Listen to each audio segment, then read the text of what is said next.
श्री स्वामी समर्थ। चला तर आज आपण बघूया की गव्हाची लापसी कशी बनवायची। त्यासाठी मी मिक्सरमध्ये भरडा म्हणजे गहू मिक्सरमध्ये टाकून शिनी बारीक भरडा बनवून घेतलेला आहे। तुम्ही विकत्रीचा पण वापरू शकता।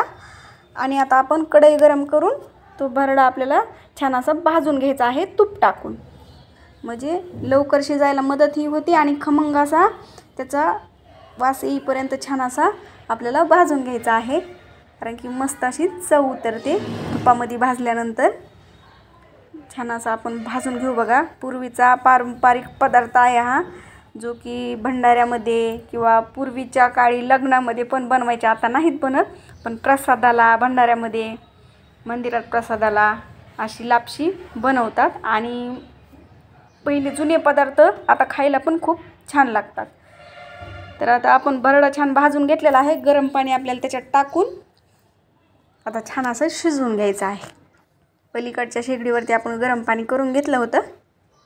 आता शिजवून घ्यायचा चांगला, कारण की जेवढा चांगला शिजन तेवढा म्हणजे पोट वगैरे बिघडण्याची शक्यता कमी असते आणि लहान मुलं पण खाऊ शकतात। जर थोडासा कच्चा राहिला तर पोट बिघडू शकतं, त्याच्यामुळे छान शिजवून घ्यायचं आहे आपल्याला। आता शिजेपर्यंत आपण इकडे गूळ बारीक करून घेतलेला आहे आणि खोबऱ्याचे बारीक बारीक असे आपल्याला काप करून घ्यायचे आहेत।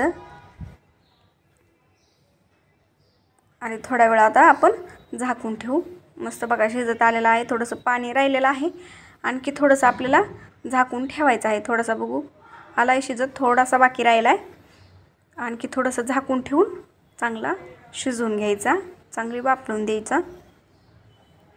मस्त बघा पूर्ण असा घट्ट झालेला आहे आता आणि छान शिजलेला आहे। आता आपण याच्यामध्ये गूळ टाकून घ्यायचा। मस्त असं गुळाला पूर्ण पाणी सुटेपर्यंत परतून घ्यायचा आणि पहिली गोष्ट म्हणजे छान असा घट्ट होऊन द्यायचा। नंतर तुम्हाला जर वड्या पाडायच्या असल्या समजा लापशीच्या, तर वड्या पडल्या पाहिजे।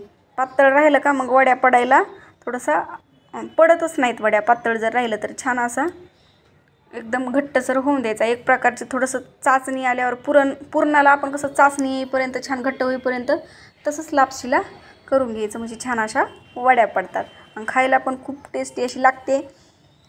खरं तर कढी, भात आणि शिरा, याला शिरा असं बोलतात, लापशी बी बोलतात, खायची मज्जाच वेगळी होती। पण आज मी फक्त लापशीचाच म्हणजे शिऱ्याचाच तुम्हाला व्हिडिओ दाखवत आहे, रेसिपीचा त्या लापशी कशी बनवायची।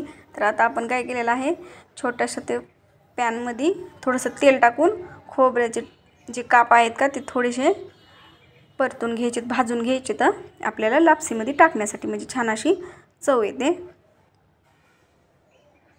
मस्त बघा खोबऱ्याचे काप टाकलेले आहेत। आपला बघा शिरा पण छान असं घट्टसर व्हायला लागलेला आहे, कारण की थोडेसे बदाम आणि काजू टाकायचे आणि छान असं मिक्स करून घ्यायचे। मस्त अशी बघू शकता तुम्ही गुळाची लापशी किंवा गुळाचा शिरा दोन्ही पण बोललं जातं, मस्त असा तयार आहे। आणि वेलची पूड टाकून घ्यायची, म्हणजे छान अशी चव येते। काही लागत नाही, फक्त थोडासा शिजून द्यायला थोडासा टाईम घ्यायचा आणि छान शिजून घ्यायचा। बाकी जास्त काही सामान लागत नाही आणि म्हणजे असं वेगळं काही असं गरज लागत नाही त्याला, आपल्या घरच्या उपलब्ध साहित्यामध्येच तयार होतो हा शिरा। आणि प्रत्येकालाच आजकाल हा शिरा किंवा लापशी आवडते। मस्त असा बघू शकता। एका प्लेटमध्ये काढून आता घेऊ आपण। आता मी प्लेटमध्येच काढणार आहे। तुम्ही काय करायचं, परत अशी एक मोठं ताट घ्यायचं, त्याला तूप लावून पांगून ठेवायचा आणि थंड झाल्यानंतर वड्या पाडून घ्यायच्या। मस्त असा बघू शकता तुम्ही आपला गव्हाचा शिरा किंवा गव्हाची लापशी तयार आहे।